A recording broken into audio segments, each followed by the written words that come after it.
करेंगे गोवा से बड़ी खबर के साथ। गोवा में 28 मार्च को मनोनीत मुख्यमंत्री प्रमोद सावंत शपथ ग्रहण करेंगे।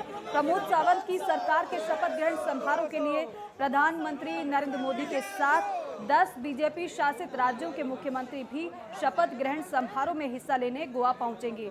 वहीं गोवा के श्यामा प्रसाद मुखर्जी स्टेडियम में प्रमोद सावंत इस सरकार का शपथ ग्रहण होगा और समारोह में पीएम मोदी के अलावा गृह मंत्री अमित शाह, केंद्रीय मंत्री नितिन गडकरी, पार्टी के राष्ट्रीय अध्यक्ष जेपी नड्डा, मध्य प्रदेश के मुख्यमंत्री शिवराज सिंह चौहान, हिमाचल प्रदेश के मुख्यमंत्री जयराम ठाकुर, असम के मुख्यमंत्री हेमंत बिस्वा शर्मा, गुजरात के मुख्यमंत्री भूपेंद्र पटेल, कर्नाटक के मुख्यमंत्री और स्वराज मुंबई उत्तर प्रदेश के मुख्यमंत्री भी शामिल होंगे। हालांकि उत्तर प्रदेश के मुख्यमंत्री योगी आदित्यनाथ भी शामिल होंगे। उत्तराखंड के मुख्यमंत्री पुष्कर सिंह धामी भी कार्यक्रम का हिस्सा बनेंगे। मणिपुर के मुख्यमंत्री को भी न्योता दिया गया है, वो भी कार्यक्रम में शामिल होंगे। तो देखिए 28 तारीख को प्रमोद सावंत का शपथ ग्रहण समारोह होगा और इस शपथ ग्रहण समारोह को यादगार बनाने के लिए तमाम तैयारियां की गई हैं। गेस्ट कौन कौन पहुंचेगा वो नाम हमने आपको बताए। हालांकि कई बीजेपी शासित राज्यों के मुख्यमंत्रियों को न्योता दिया गया है। उत्तर प्रदेश के मुख्यमंत्री को न्योता भेजा गया है। उत्तराखंड के मुख्यमंत्री भी शामिल होंगे। इसके अलावा मध्य प्रदेश के मुख्यमंत्री, गुजरात के मुख्यमंत्री को भी बुलाया गया है। मणिपुर के मुख्यमंत्री को भी न्योता भेजा गया है इस शपथ ग्रहण समारोह के लिए। साथ ही साथ बड़े चेहरों में प्रधानमंत्री नरेंद्र मोदी, गृह मंत्री अमित शाह और बीजेपी के राष्ट्रीय अध्यक्ष जेपी नड्डा भी इस कार्यक्रम में शामिल होने के लिए पहुंचेंगे। आपको बता दें कि इससे पहले उत्तर प्रदेश में योगी आदित्यनाथ का शपथ ग्रहण समारोह हुआ था, उसमें भी प्रधानमंत्री पहुंचे थे। इससे पहले उत्तराखंड में भी पुष्कर सिंह धामी का शपथ ग्रहण समारोह हुआ था, जिसमें प्रधानमंत्री की मौजूदगी रही थी। अब बारी गोवा की है, क्योंकि 5 में से 4 राज्यों में भारतीय जनता पार्टी ने जीत हासिल की। 2 राज्यों में तो शपथ ग्रहण समारोह हो चुका है, लेकिन बारी अब गोवा की भी है। गोवा में भी शपथ ग्रहण समारोह 28 मार्च को रखा गया।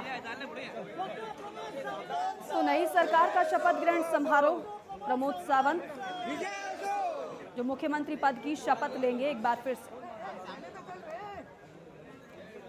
जावेद मेरे सहयोगी फोनलाइन पर जुड़ गए हैं। जावेद, शपथ ग्रहण समारोह की तैयारी कैसी चल रही है? कितने बजे करीब कार्यक्रम रखा गया है? कौन कौन शामिल होने के लिए पहुंचेंगे? क्या जानकारी मिली है?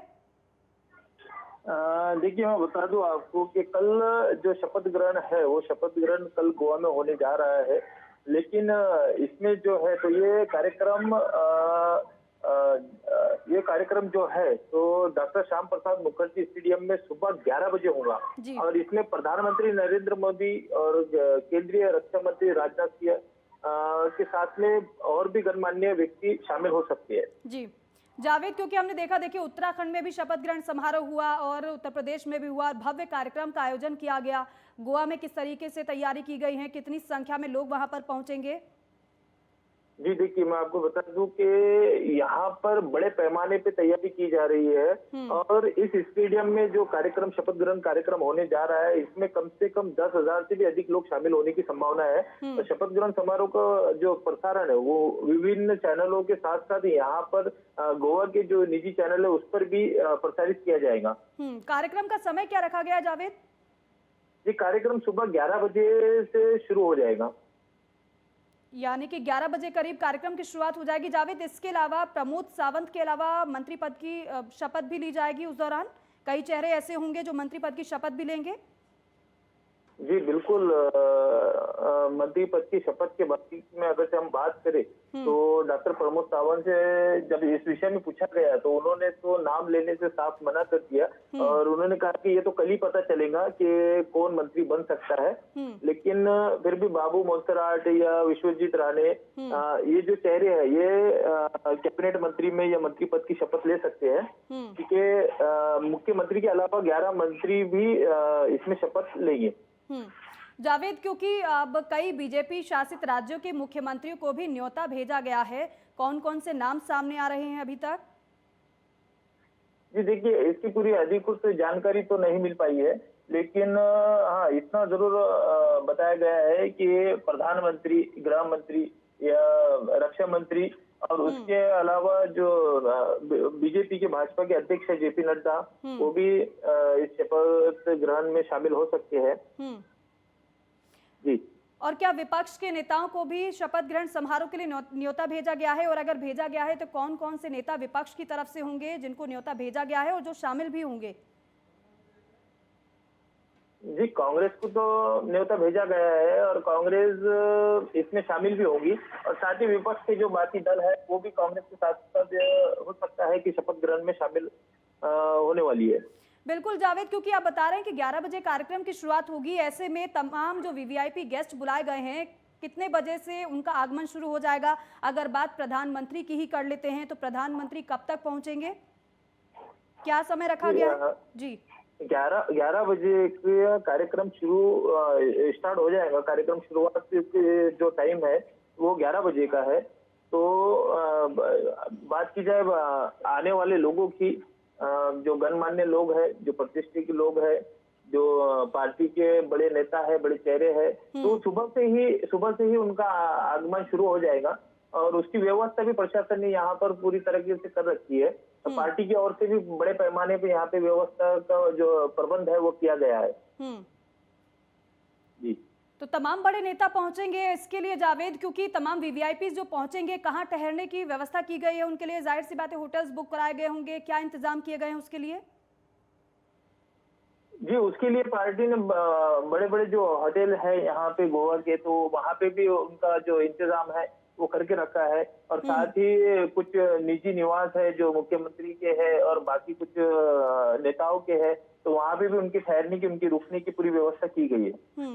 जावेद देखिए, क्योंकि इस बार तो मनोहर पर्रिकर के बिना चुनाव हुआ है और ऐसे में प्रमोद सावंत के चेहरे पर इस बार चुनाव लड़ा गया है और पार्टी ने अच्छा प्रदर्शन भी किया है, तो जाहिर सी बात है इस बार कोशिश होगी पार्टी की इस शपथ ग्रहण समारोह को भव्य रूप दिए जाने की, भव्य तरीके से इस कार्यक्रम को करने की। जी ठीक है जावेद, बहुत शुक्रिया जानकारी के लिए। तो 28 तारीख को समय तय किया गया है सुबह 11 बजे का, जब शपथ ग्रहण समारोह होगा। तमाम वीवीआईपी इस कार्यक्रम में शामिल होंगे।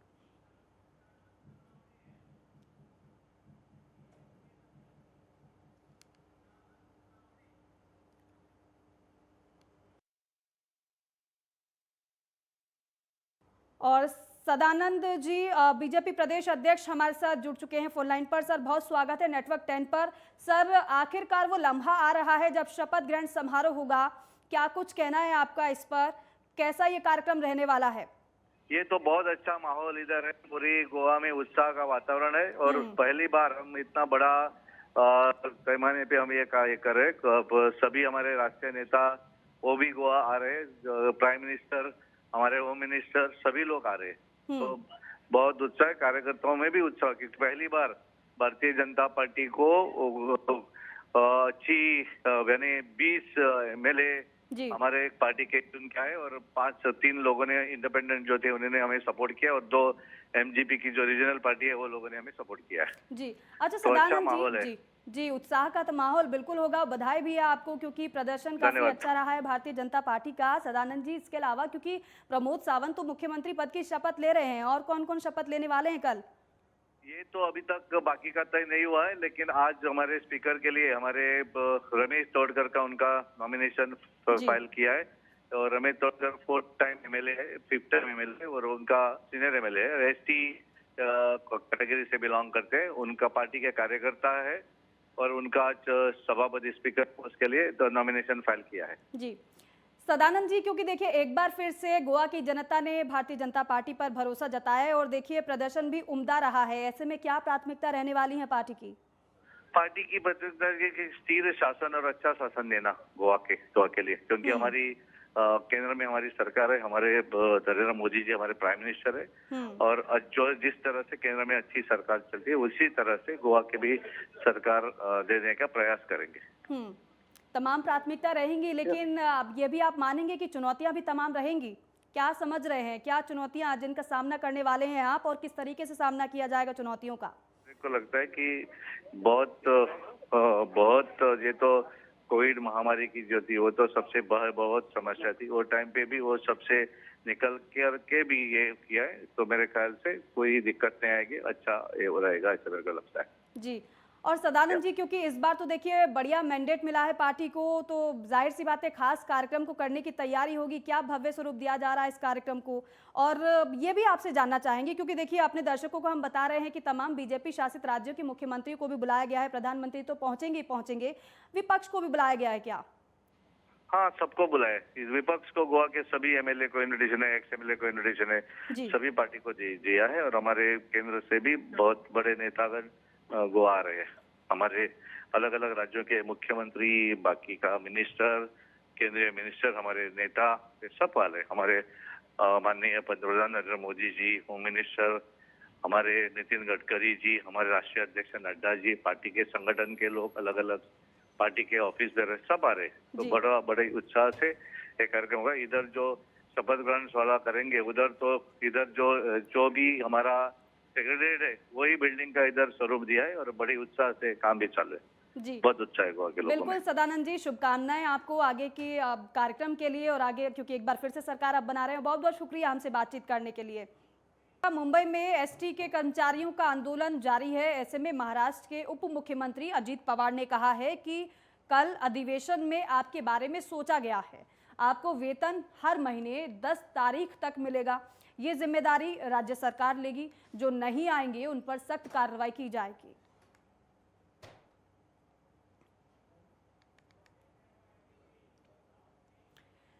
और बीजेपी नेता राम कदम का बयान सामने आया है, जहां उन्होंने कहा है कि शिवसेना ने कांग्रेस को औकात दिखा दी है।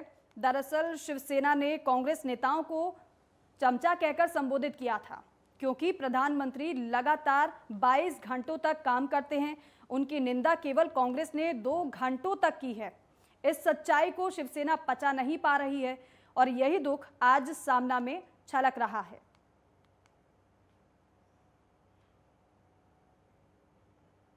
प्रकार से शिवसेना के नेता और उनका दल प्रतिदिन 1 या 1.5 घंटे से अधिक काम नहीं कर पाता। देश के प्रधानमंत्री प्रतिदिन अविरत 22 घंटे काम करते हैं, उनकी निद्रा केवल 2 घंटे की है।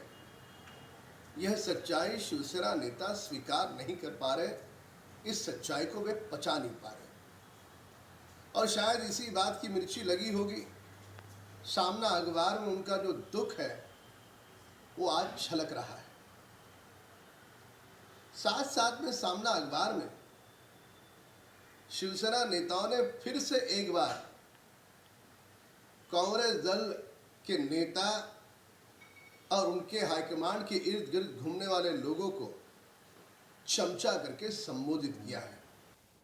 वहीं पुणे में पुलिस को एक बड़ी कामयाबी मिली है, जहां पुलिस ने फर्जी नाम बताकर और पुलिस कमिश्नर कृष्ण प्रकाश का दोस्त बताकर लोगों से फिरौती की मांग किया करता था।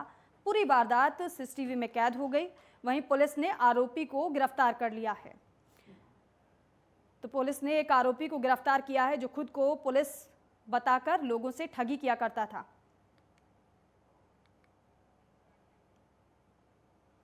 तो फिरौती की मांग किया करता था आरोपी, लोगों को ये बताता था कि वो पुलिस कमिश्नर का दोस्त है, उनका जानकार है और बातों में फंसाकर उनसे रकम ऐंठ लेता था, लेकिन लगातार शिकायत मिल रही थी।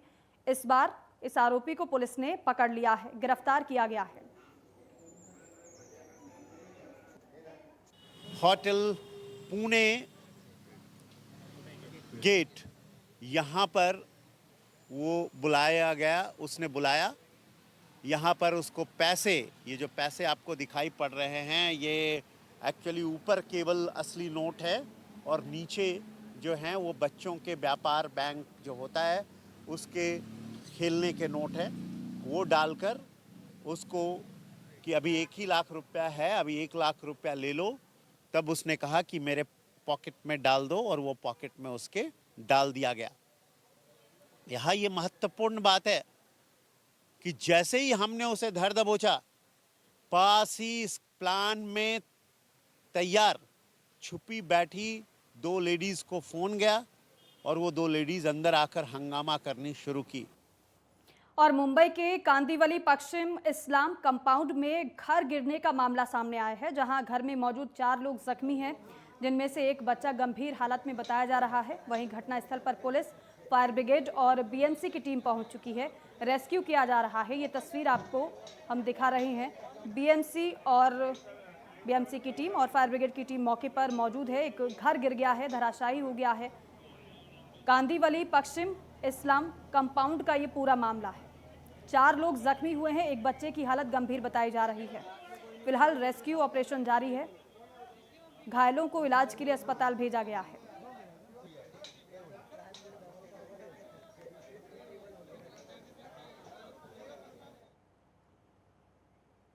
और मुंबई के मलाड में मलवानी के लगुन रोड से गेट नंबर 6 की तरफ जाने वाली सर्विस रोड पर एक हादसा हो गया, जिसमें बाइक सवार नाले में गिर गया। पूरा हादसा पास लगे सीसीटीवी में कैद हो गया है।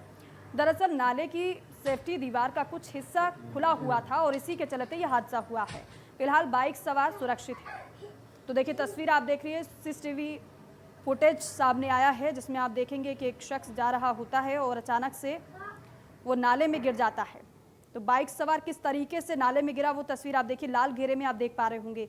हालांकि गनीमत ये रही कि कुछ लोग जिन्होंने ये दृश्य देख लिया और दौड़कर पहुंचे और इस व्यक्ति को बाहर निकाला। एक राहगीर जिसने इस दृश्य को देखा और उसके साथ साथ कुछ लोग भी साथ में रुके, उन्होंने जो शख्स नाले में गिरा था उसको बाहर निकाल लिया। अब ये जानकारी है कि जो शख्स नाले में गिरा था वो सुरक्षित है।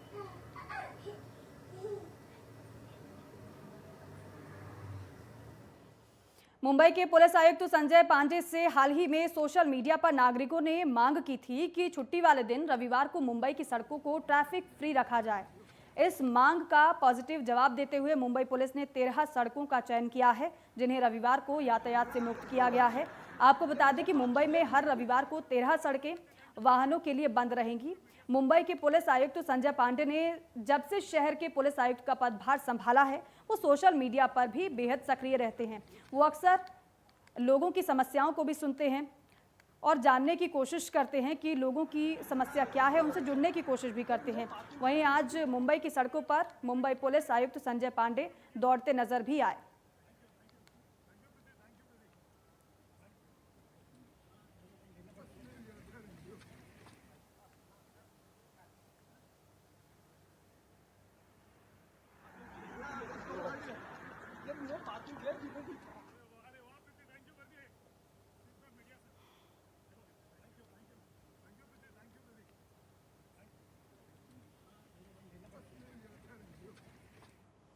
और खबरों में आगे बढ़ते हैं। मेरठ की अब बात करेंगे, क्योंकि मेरठ में वाहन को बचाने के चक्कर में एक रोडवेज बस और ट्रक के बीच जोरदार टक्कर हो गई। टक्कर लगते ही बस में चीख पुकार मच गई और वहीं टक्कर लगने के बाद ट्रक सड़क किनारे पलट गया। हादसे की सूचना पर पुलिस मौके पर पहुंची और घायलों को इलाज के लिए अस्पताल में भर्ती कराया गया है। बस में ये जानकारी है कि 20 यात्री सवार थे। हादसे में सभी सवारियों को मामूली चोटें आई हैं, जबकि ड्राइवर को भी गंभीर चोटें आई हैं। हादसे की जानकारी मिलते ही पुलिस भी पहुंच गई और सभी घायलों को अस्पताल में भर्ती करा दिया गया है। सभी का इलाज चल रहा है। उधर अब ये जानकारी जुटाई जा रही है कि आखिर किसकी गलती से यह हादसा हुआ है।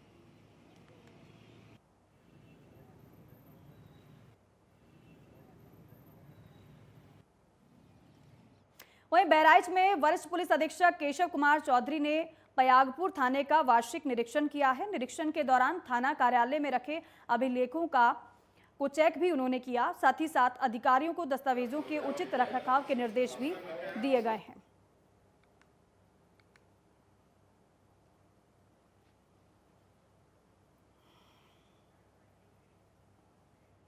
और बुलंदशहर में पुलिस ने अभियान चलाकर 57 वांछित अपराधियों को गिरफ्तार किया है। आपको बता दें कि ये सभी अलग अलग मामलों में वांछित चल रहे थे। एसएसपी के निर्देश पर बुलंदशहर पुलिस ने अपने अपने क्षेत्रों में वांछित पकड़ो अभियान चलाया। इस बात की जानकारी एसपी सिटी ने प्रेस कॉन्फ्रेंस के दौरान दी। चुनाव के बाद आपराधिक गतिविधियों के नियंत्रण के लिए एक अभियान रात में चलाया गया था कि जितने भी वांछित हों घर में और वारंटी हों उनकी गिरफ्तारी की रही है। सभी क्षेत्राधिकारी और सभी थाना प्रभारियों द्वारा टीमें गठित करके अभियान चलाया गया। उस अभियान में 57 वारंटियों की गिरफ्तारी हुई है। उस 57 में से 5 ने अपना निकाल करा लिया था, इसलिए उनको वापस किया गया है और 52 लोगों की गिरफ्तारी हुई है, जिन्हें आज जेल भेजा जा रहा है।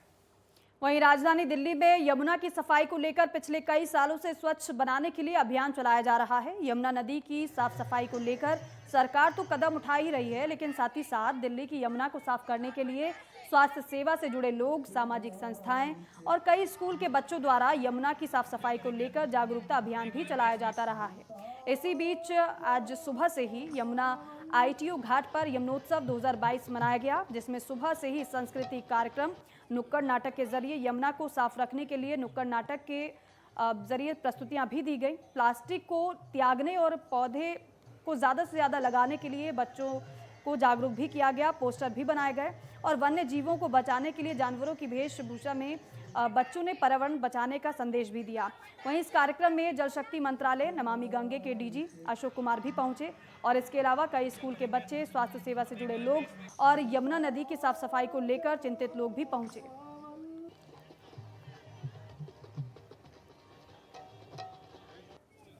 ये यमुनोत्सव लोगों को यमुना की सफाई के इसमें जोड़ने के लिए काम कर रहा है। तो अच्छा है कि बहुत सारे NGOs उभर के आए, यहाँ पे आर्टिस्ट का नुक्कड़ नाटक कर रहे हैं, पेंटिंग कर रहे हैं, गाना गा रहे हैं, नाच रहे हैं।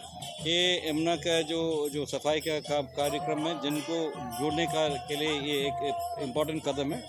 नमामि गंगे की तरफ से इस गंगा की यमुना की सफाई के लिए तकरीबन ऑलमोस्ट 2300 करोड़ का काम कर चुके, प्रोजेक्ट सैंक्शन किए हुए हैं।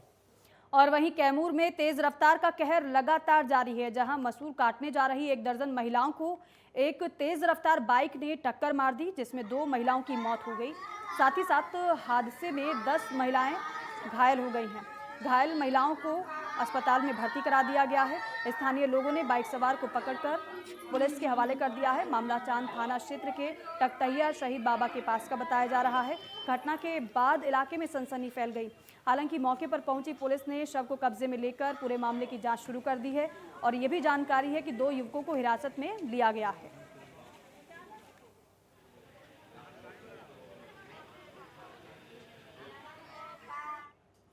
वहीं मंदसौर के गरोठ इलाके में कई दिनों से बिजली के डिपो से ऑयल चोरी की घटनाएं हो रही थी। पुलिस को शिकायत मिल रही थी कि कुछ लोग बिजली के डिपो में से ऑयल चोरी कर ट्रैक्टर चलाने के लिए इस प्रकार की घटना को अंजाम दे रहे हैं, जिसके बाद पुलिस ने मामले की जांच शुरू कर दी और घेराबंदी कर 6 लोगों को अब गिरफ्तार कर लिया गया है। इन लोगों के पास से 1000 लीटर के करीब चोरी का ऑयल भी बरामद हुआ है।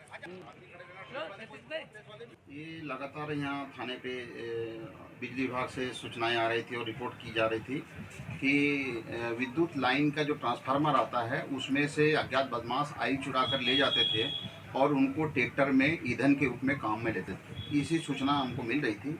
इसी सूचना पर हमारे यहाँ पे 3-4 प्रकरण पहले से पंजीबद्ध थे, 7-6 प्रकरण पंजीबद्ध थे। एक दिन हमको मुखबिर की सूचना मिली 17 तारीख को, जिसमें अज्ञात बदमाश ये गुरड़िया गांव है उसके पास में डीपी लगी हुई, उससे आई चोरी करने की सूचना थी, जिस पर से हमारी टीमें गठित हुई। टीम लेकर के हम गए, चारों तरफ से घेराबंदी करी तो एक ट्रैक्टर और 6 बदमाश हमने वहां पे मौके पे पकड़े और उनसे हमने पूछताछ करी तो उनने ये बताया कि इसके अलावा 6 स्थानों से और उनने डीजल आई चोरी करना स्वीकार किया।